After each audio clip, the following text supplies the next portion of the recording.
Hello, everybody. Welcome back to Book of Kings, where we discuss topics such as history, religion, philosophy, culture, and more, and the way that they all interact with each other. Don't forget to like, leave a comment, subscribe, and hit the bell icon to receive a notification every time I release a new video.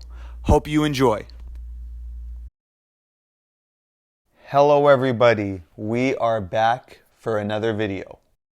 The topic of today's video is going to be almost a sequel, per se, to the last video that I released.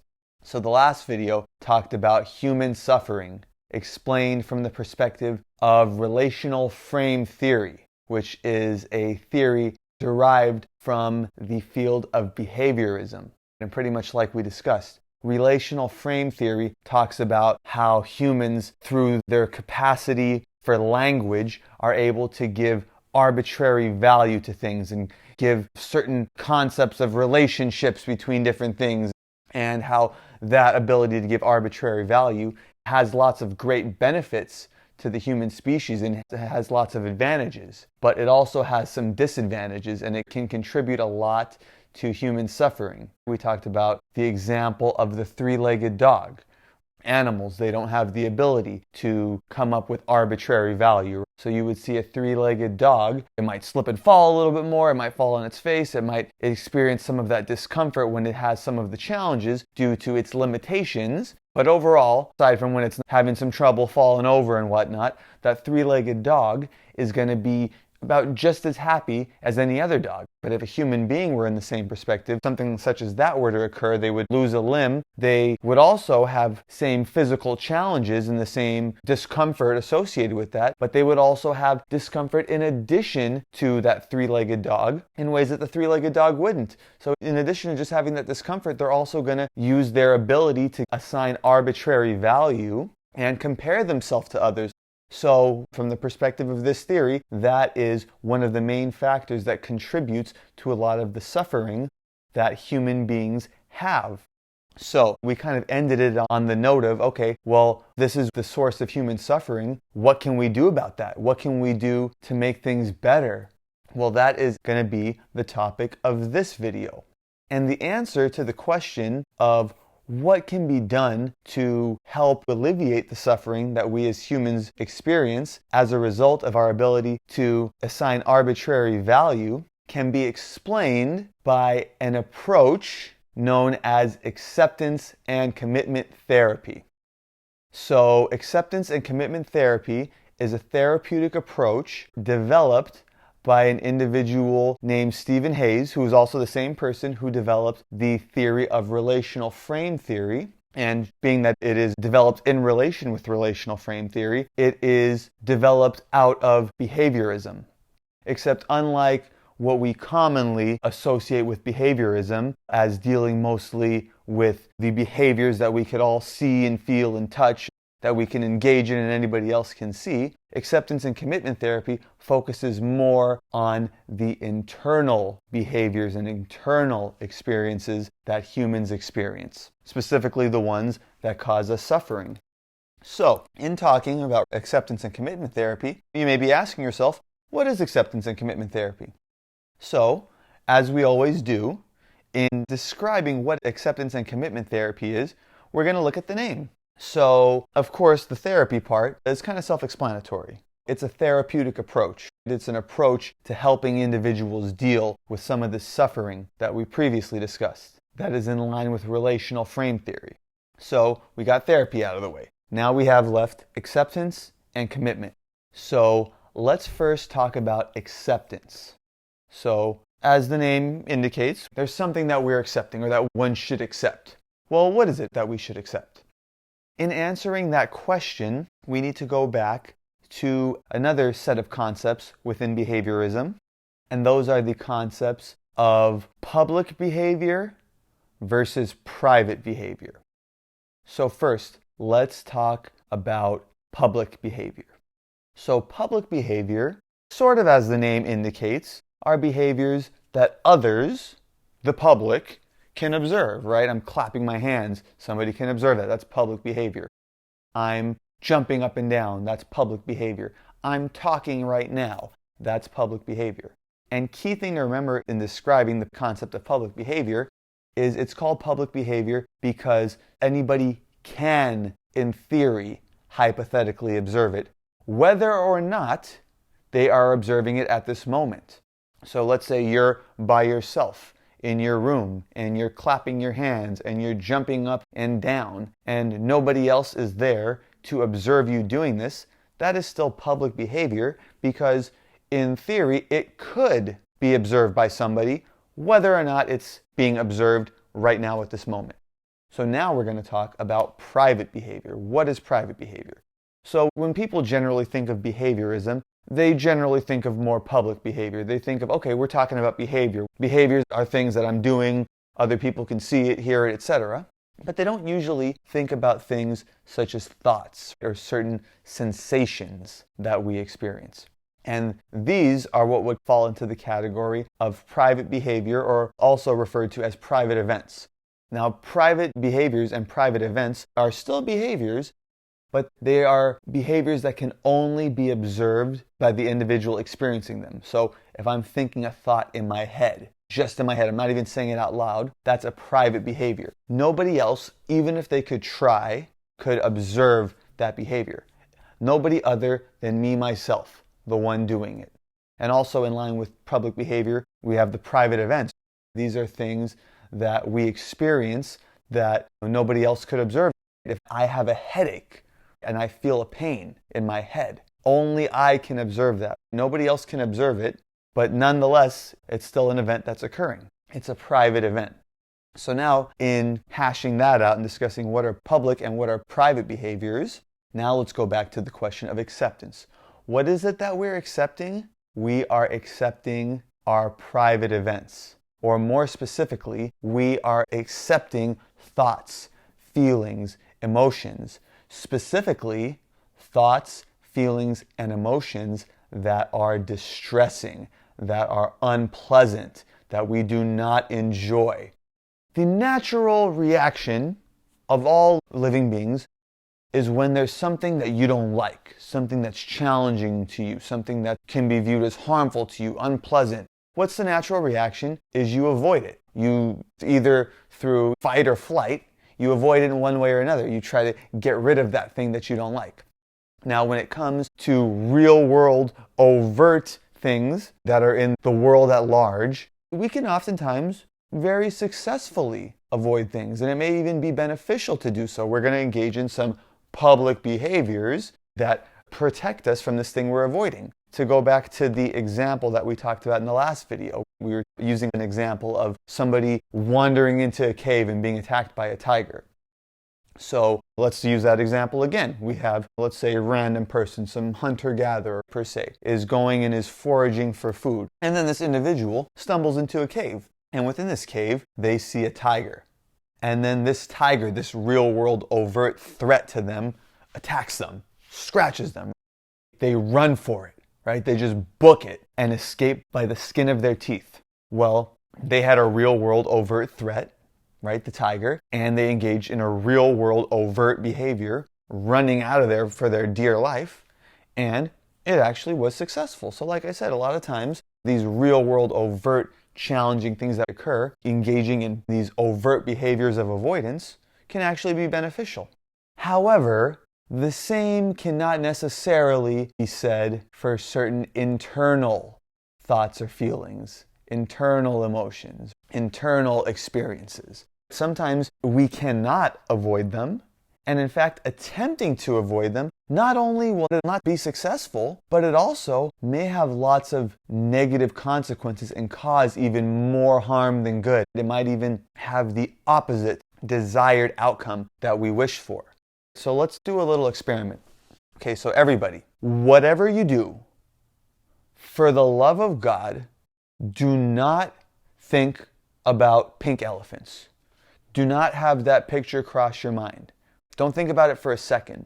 And in fact, let's go a little further. Don't even think of a part of a pink elephant. Don't think of the elephant's foot. Don't think of its little tail. Don't think of its ear. Don't think of its trunk. Don't even think of anything that's remotely associated with pink elephants. So let's everybody do that little experiment right now. So I'm going to take a shot in the dark, and I'm going to guess that everybody probably thought about pink elephants. Probably thought about it maybe a lot. So this illustrates that in the same way that we may avoid something that's overt in the real world at large, trying to avoid a particular thought that we don't like or a particular feeling that we don't like will actually make us experience it more. Trying to not think about a pink elephant will probably make you think about it more, and that will go for any thought that you have. The more that you try to not think about it, pretty likely you're going to think about that even more. And if that thought is distressing and your goal is to not think about that distressing thought, well, you're probably going to think of that distressing thought even more. And it's going to have the exact opposite approach that you intended of removing this distress. So what acceptance and commitment therapy states is that instead of trying to get rid of these thoughts, instead of trying to avoid them, instead of trying to make them not happen or happen less, we accept them. This is something that you're experiencing right now. Hey, right now I'm feeling really upset. I'm feeling really angry right now. I'm feeling really sad right now. I'm feeling really anxious right now. And it's there, I'm feeling it, I accept it.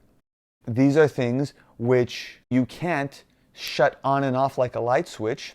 And in fact, further, these thoughts, feelings, and emotions that you're experiencing are occurring for a reason. There are certain things which have occurred in your environment which almost kind of sparked those or caused those to occur. They're natural responses to various things that we encounter in our life. And to think that we're not going to experience them or make them go away is not realistic. And like I said, it's counterintuitive. Trying to not experience it, not think about it, is going to make you think about it and experience it more.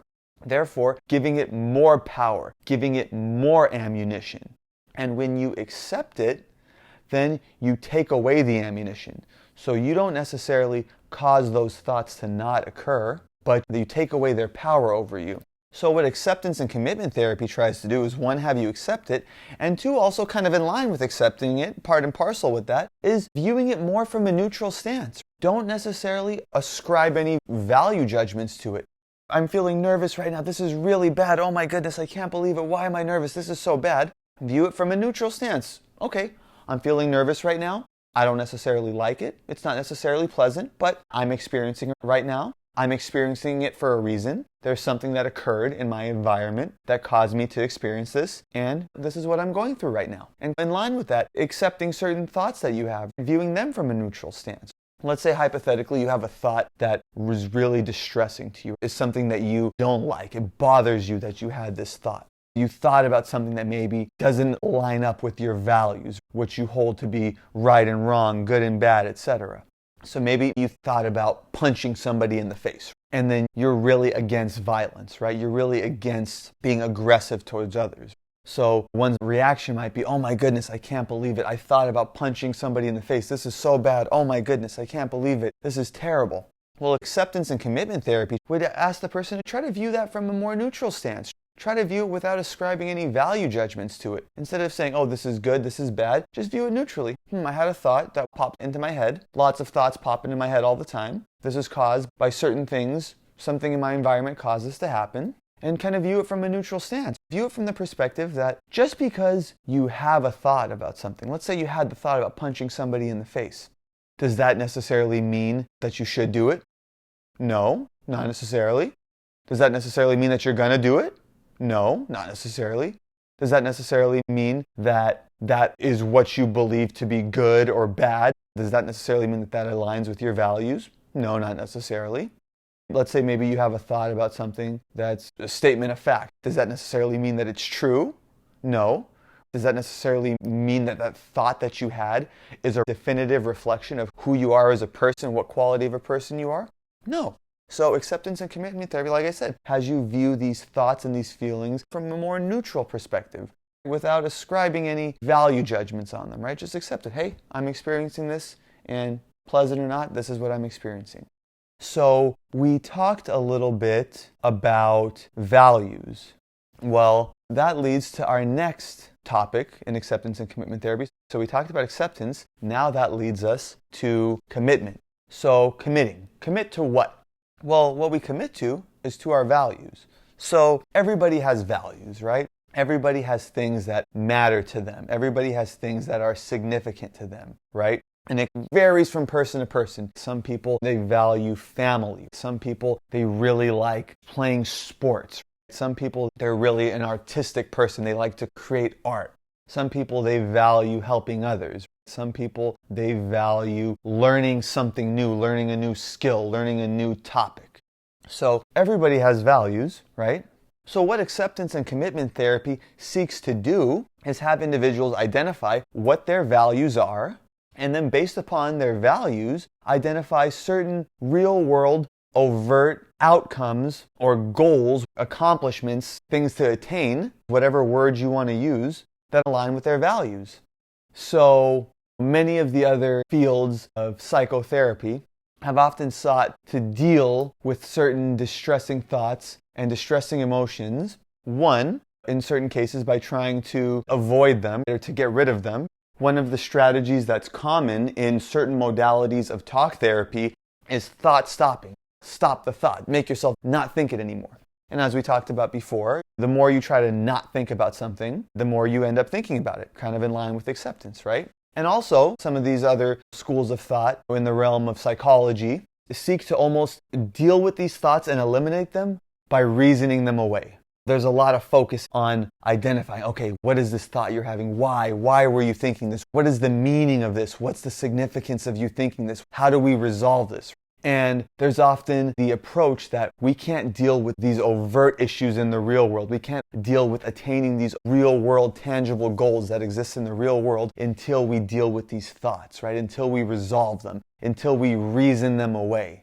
But acceptance and commitment therapy, in line with the view, as we've discussed, that a lot of times these thoughts are natural reactions to certain events in our environment, and also due to the fact that just because we have these thoughts doesn't necessarily mean that we have to act on them. Acceptance and commitment therapy says, you know what? There's no point in trying to reason them away. You can be experiencing all sorts of thoughts and feelings and emotions and still simultaneously engage in all sorts of positive behaviors which align with your values and which result in positive outcomes, which would then lead to all sorts of reinforcement, which would lead to you engaging in even more behaviors that align with your values, leading to further positive outcomes, and can even result in some more pleasant emotions and internal feelings. And likewise, on the other side of the coin, if there's a real-world tangible situation that's occurring in your life that you deem to be harmful, that you deem to be negative, that you deem to not align with your values and the way that you would like to live, well, you can take the real-world tangible steps to do what needs to be done to change that situation and lead to real-world positive outcomes in that front as well. So just because you're having this thought of punching somebody in the face, one, does that mean you're going to do it necessarily? No. And two, on the other side of it, in line with this further, you can have this thought about punching somebody in the face, which does not align with your values, but you can still at the same time do all sorts of things that do align with your values. You can go have positive interactions with others. You can go help people. You see somebody's lonely or sad, you can go talk to them and try to encourage them and make them feel better. Your private thoughts, these thoughts and feelings which are going on internally, doesn't stop you from engaging in all sorts of behaviors externally. So what acceptance and commitment therapy seeks to do, like I said, is to identify what are your values, and then based upon identifying what are your values, identifying what are real world outcomes or accomplishments or goals that you would actually like to accomplish that are aligned with your values. So the goal is not to, like I said, get rid of these feelings that are bothering you. You want to accept them. But even further, the goal is not just to accept them. Acceptance is a means to an end. The acceptance is so that you're not allowing them to stand in your way from engaging in all of the things that you would like to do externally, all these great external things that you'd like to accomplish. So again, like we said, you are identifying your values and committing to certain real-world tangible behaviors that align with your values and help you get closer to the goals and the outcomes and aspirations that align with your values. So from there, at this point, now acceptance and commitment therapy takes an approach that's more aligned with what people generally associate with behaviorism, actual overt behaviors. All right, these are your values. These are your goals, desires, and aspirations in line with those values. Now let's work to put together a real-world, concrete plan of action to reach those goals and attain those desired outcomes. So, in a nutshell, that is acceptance and commitment therapy. So, if any of you are interested in learning a little bit more about this, maybe there's somebody you know in your life who you feel may benefit from knowing a little bit about this. Maybe you feel yourself may benefit from knowing a little bit about this. As I said, this was developed by an individual named Stephen Hayes. Well, like I said, also was the individual who developed relational frame theory. So if you are interested in learning a little bit more about this, I definitely encourage you to look him up. So that is the topic of why do humans suffer and what can we do to help. I hope you enjoyed it. I hope it was informative. I hope it was even maybe beneficial to you.